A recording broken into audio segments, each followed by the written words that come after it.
Les decía hace unas semanas que para poder entender la divinidad de Jesús necesitamos primero conocer su humanidad. Y qué bueno que en los evangelios nos presenta a Jesús. El evangelio de Lucas nos lo presenta como el Hijo del Hombre, su humanidad. Pero en el libro de Juan, a que nos disponemos a leer y estudiar brevemente, nos revela a Jesús como el Hijo de Dios. Por eso comienza este evangelio con las mismas palabras del Génesis capítulo 1. En el principio creó Dios los cielos y la tierra estaba desordenada y vacía. Y el Espíritu de Dios se movía sobre la faz de las aguas. El apóstol Juan, un profundo conocedor de los escritos del Antiguo Testamento, comienza su relato para dar a conocer quién es Jesús. Y toma esas mismas palabras, Bereshit, en el Antiguo Testamento. En el principio era el Verbo, y el Verbo era con Dios, y el Verbo era Dios. Este era en el principio con Dios. Juan describe desde el primer versículo la revelación de quién es Jesús, el Eterno, el Dios, creador de todas las cosas. Pero también deja establecido que todo su evangelio lo debemos mirar desde esa perspectiva de que Jesús es la palabra. Aquí cuando se refiere que en el principio era el Verbo, y el Verbo era con Dios y el Verbo era Dios, por supuesto se refiere a Jesús. Y esto tiene mucho significado, porque cuando dice que Jesús es y era el Verbo, quiere decir que Él es la palabra en acción. Por cuanto Él dijo y fue hecho, por cuanto simplemente el Señor en el principio de la creación dio la palabra, y de lo que no era, Él creó lo que hoy vemos. Bendito el nombre del Señor. La deidad de Jesús se manifiesta en este libro. Pero vamos a ver la revelación que Juan tuvo acerca de Cristo, entendiendo que la gloria únicamente sería para Él. Por 400 años no había habido palabra, no había habido profecía, lo que se conoce en los términos teológicos como el tiempo del silencio. Israel estaba esperando ansiosamente la venida de su Mesías tan esperado. Pero llegando el tiempo, porque dice la Biblia que todo tiene su tiempo debajo del cielo, y todo tiene su hora, vino un hombre un tanto extraño, un tanto diferente, y empezó su ministerio en aquellos lugares. Dice la Escritura que él se movía allá en Betábara. Él estaba bautizando, y los judíos mandaron a preguntarle. Dice, estamos en el capítulo 1 de San Juan, el Evangelio de San Juan. Los judíos enviaron de Jerusalén, verso 19, a los sacerdotes y levitas para que le preguntaran si Juan era el Cristo. Y él confesó y dijo: no lo soy. Yo no soy el Cristo. Hermanos, desde aquí vemos una revelación. El centro de la iglesia no es la iglesia misma, sino a donde se debe de apuntar. La gloria de la iglesia no está en sí misma, sino en aquel a quien debe estar dirigido todo nuestro mensaje. Todo lo que hagamos como iglesia debe ser cristocéntrico. Juan el Bautista, que es un prototipo de la iglesia, señala a Jesús, muestra a Jesús como el dueño absoluto de la gloria en el cielo, en la tierra y por supuesto en su iglesia. Este hombre es un ejemplo para nosotros y para los ministerios en medio de la congregación. Mucho cuidado con querer robar la gloria que solo le corresponde a Jesús. Juan tuvo mucho cuidado cuando él dice: yo no soy el Cristo. Le siguen preguntando: bueno, ¿no eres entonces tú Elías? Él dijo: no soy Elías. ¿Eres tú el profeta? Y respondió: no. Entonces, ¿quién era ese hombre? Él mismo dijo que solo era un enviado para preparar el camino al Señor. Iglesia de Jesucristo, la iglesia de Jesucristo tiene esta misma visión. Solamente hemos sido levantados para preparar, para anunciar el camino del que nuevamente viene, el deseado de las naciones. Aleluya. Por eso podríamos decir propiamente que Juan el Bautista es un prototipo, es un modelo de la iglesia. Y en este modelo podríamos descansar y obtener mucha enseñanza que tanta falta hace en nuestros días, principiando con la palabra. Dice la Escritura entonces que simplemente él terminó diciendo, verso 26, Juan le respondió diciendo: yo bautizo con agua, mas en medio de vosotros está uno a quien vosotros no conocéis. Este es el que viene después de mí, el que es antes de mí, del cual yo no soy digno de desatar la correa del calzado. Estas cosas sucedieron en Betábara, al otro lado del Jordán, donde Juan estaba bautizando. Yo quisiera, hermano, que pongamos mucha atención en algunas cosas. Quiero leer los versos 29 en adelante. Si tú tienes tu Biblia, espero que la tengas, hermano. Dice Juan 1:29.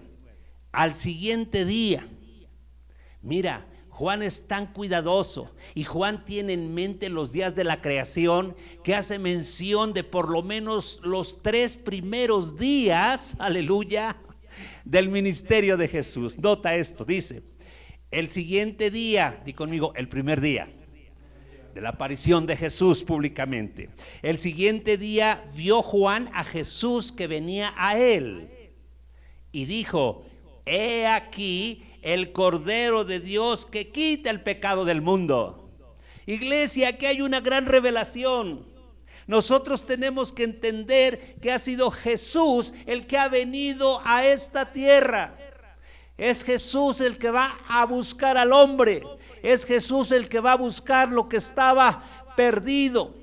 Es Jesús el que toma la iniciativa.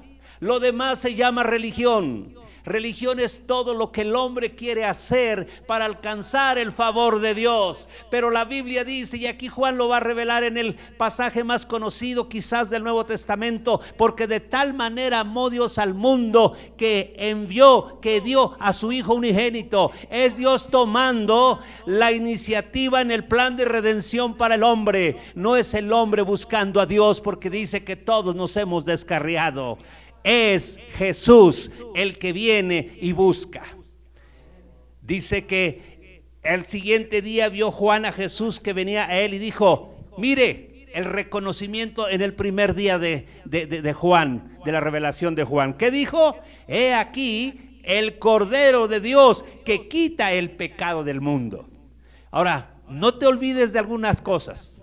Juan el Bautista era un judío.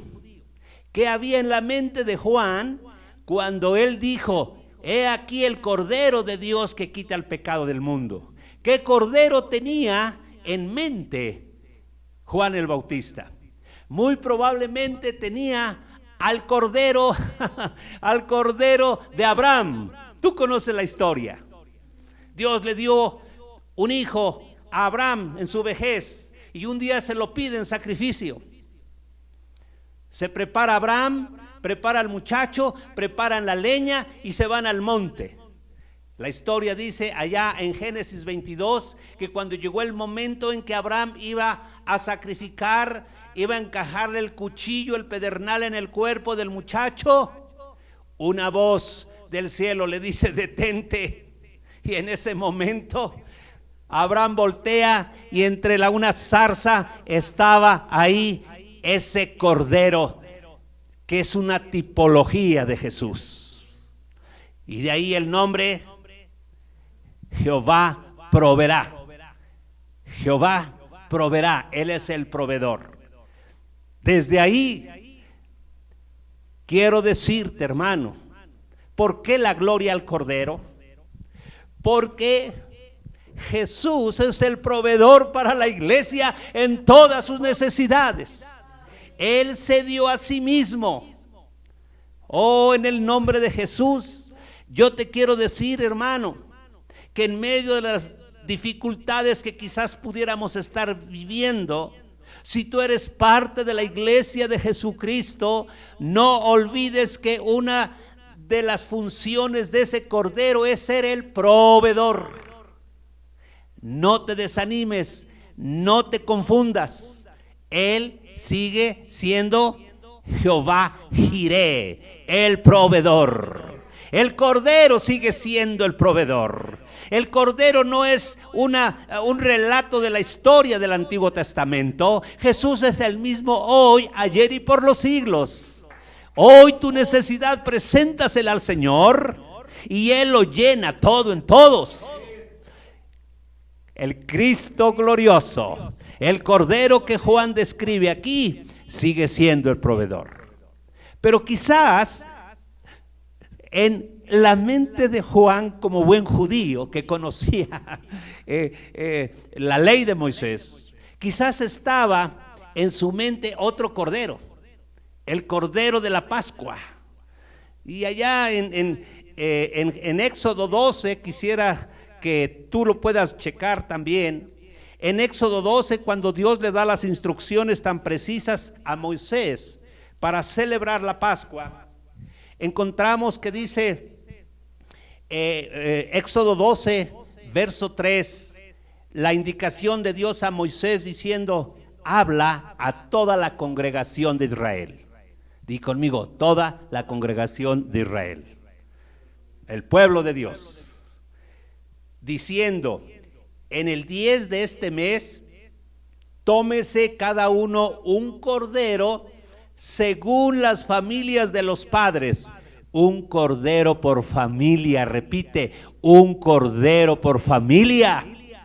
El cordero es suficiente para cada familia.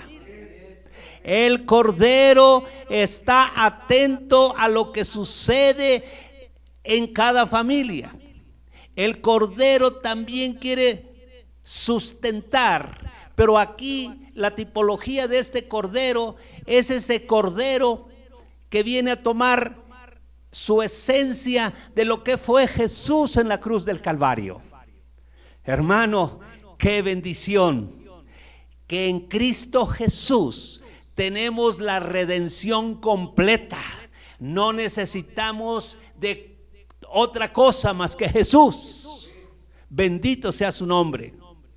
Por eso nosotros no creemos en la corredención, es decir, de Jesús y otros que le ayuden. No.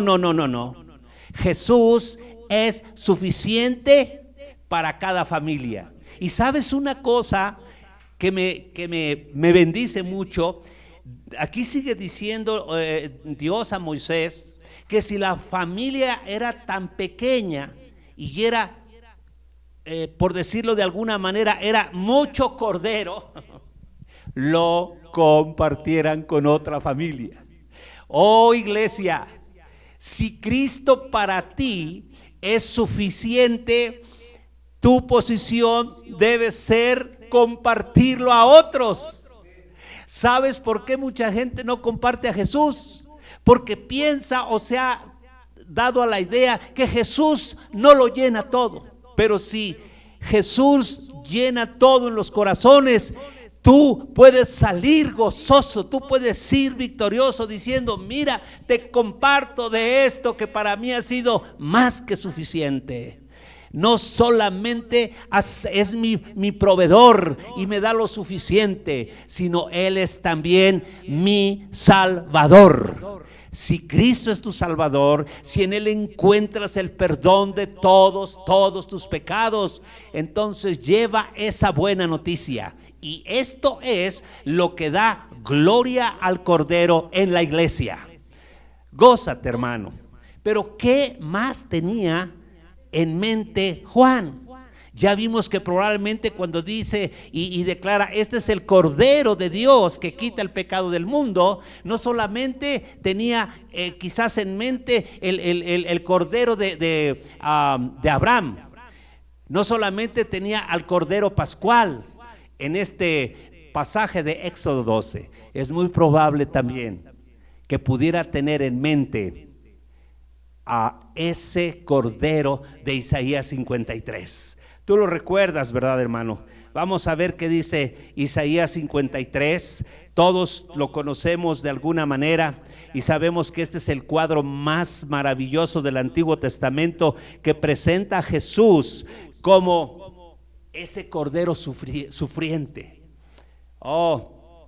Dice el verso Isaías 53, toda la descripción que da Isaías de Jesús, porque Él es el siervo sufriente, lo describe tan perfectamente y se cumple tan cabalmente en el sacrificio de Cristo en la cruz, que mira lo que dice el verso 7. Aprópiate de esto, hablando el profeta de Jesús, su sacrificio 700 años después. Dice: angustiado Él. Jesús sabe lo que es la angustia. Tú estás angustiado. Ese Cordero que murió por ti y que es suficiente para ti, Él te entiende en todas tus angustias. Angustiado Él y afligido. Si tú estás angustiado y estás afligido, levanta ahí tu mano y debes entender que ese Cordero de Dios te entiende en tus aflicciones y te entiende en tus angustias. Y por eso nos convenía tener un sumo sacerdote tan humano como lo presenta este profeta Isaías. Angustiado Él y afligido, no abrió su boca. Oh hermano, estos días son días en donde por las aflicciones y por las angustias abrimos nuestra boca, quizás en reproches, quizás por la desesperación, diciendo: ¿dónde está Dios en medio de todo esto? ¿Dónde está Dios en medio de la aflicción y en medio de la angustia? Cuando tú sientas angustia y cuando tú sientas aflicción, abre tu boca en alabanza al Señor, y la alabanza cambiará las cosas. La alabanza cambia las cosas. Jesús no abrió su boca. Como cordero, aquí está, como cordero fue llevado al matadero, y como oveja delante de sus trasquiladores enmudeció y no abrió su boca. Quizás esta fue también la imagen que tenía Juan acerca de Jesús, el Cordero de Dios, el Cordero de Abraham, el Cordero Pascual o el Cordero de Isaías. No lo sabemos, pero sí entendemos que lo que quiso decir Juan cuando su declaración fue: este es el Cordero de Dios que quita el pecado del mundo. Sigamos viendo lo que dice la palabra de Dios. Volvamos a Juan capítulo 1. Ya miramos, ¿verdad? Ya miramos aquí.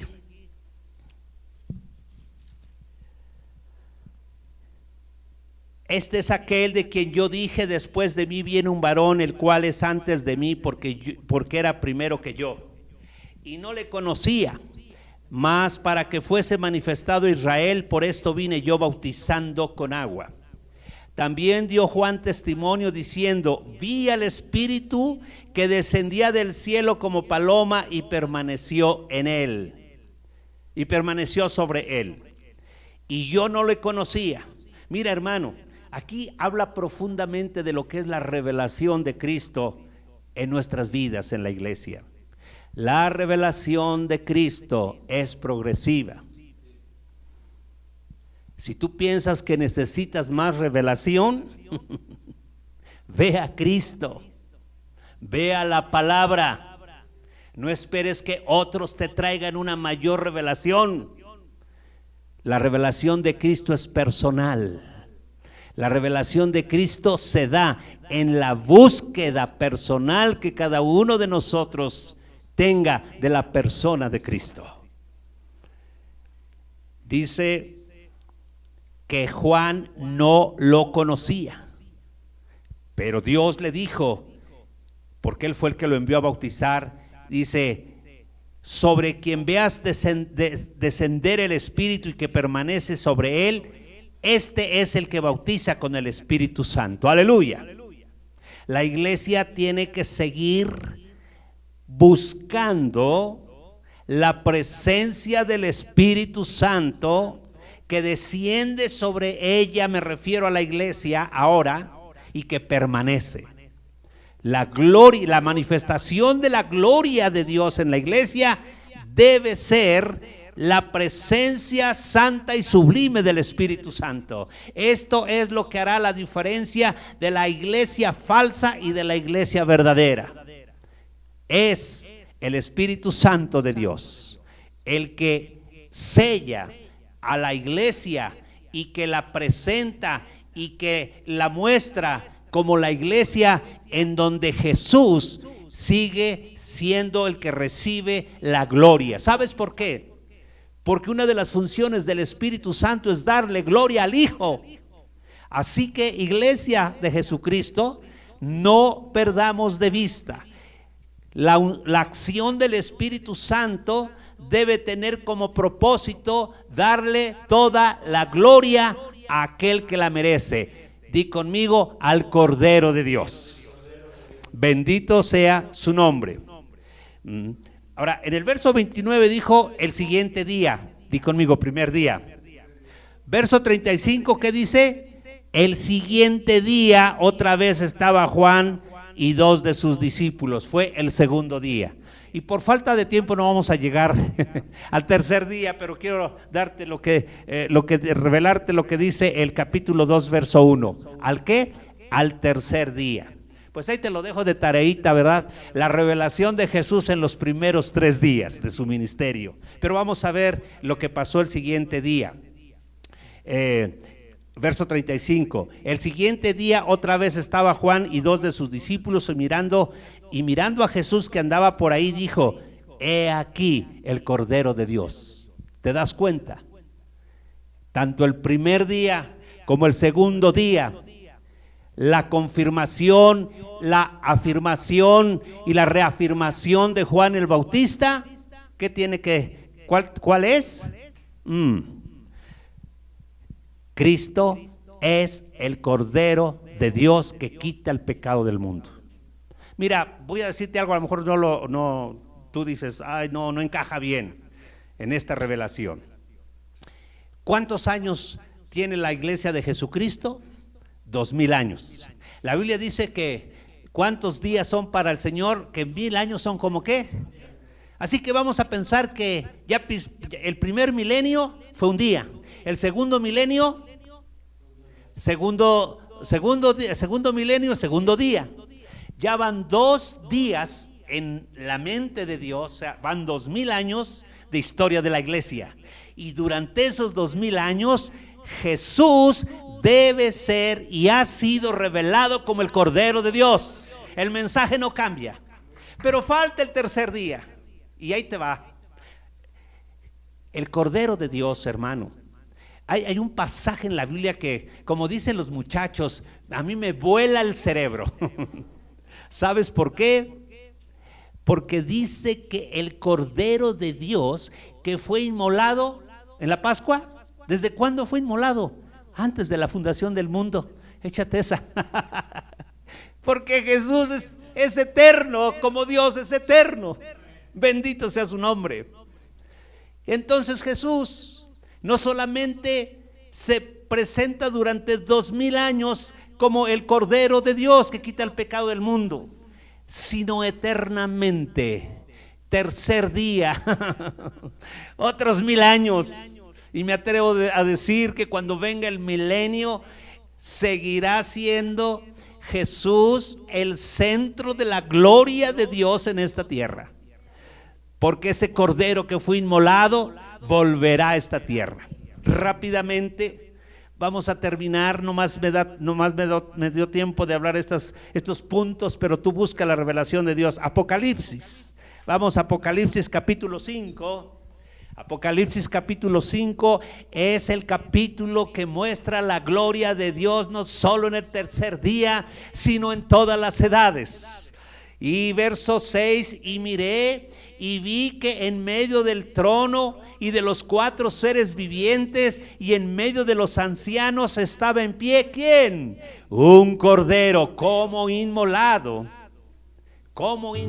ya no inmolado, porque el sacrificio de Jesús fue hace 2 días. El que tenga el Espíritu Santo reciba esta revelación. Literalmente Jesús, fue sacrificado hace 2 días en el tiempo de Dios, hace 2000 años. Pero Cristo en la eternidad fue inmolado en favor tuyo y en favor mío antes de la fundación del mundo. Pero viene el tercer día, viene el tiempo de la eternidad futura, por llamarlo de alguna manera, y Jesús sigue siendo reconocido como el Cordero a quien pertenece la gloria. Tenía 7 cuernos y 7 ojos, los cuales son los 7 espíritus de Dios enviados por toda la tierra. Y vino y tomó el libro de la mano derecha del que estaba sentado en el trono. Y cuando hubo tomado el libro, los 4 seres vivientes y los 24 ancianos se postraron delante de ¿quién?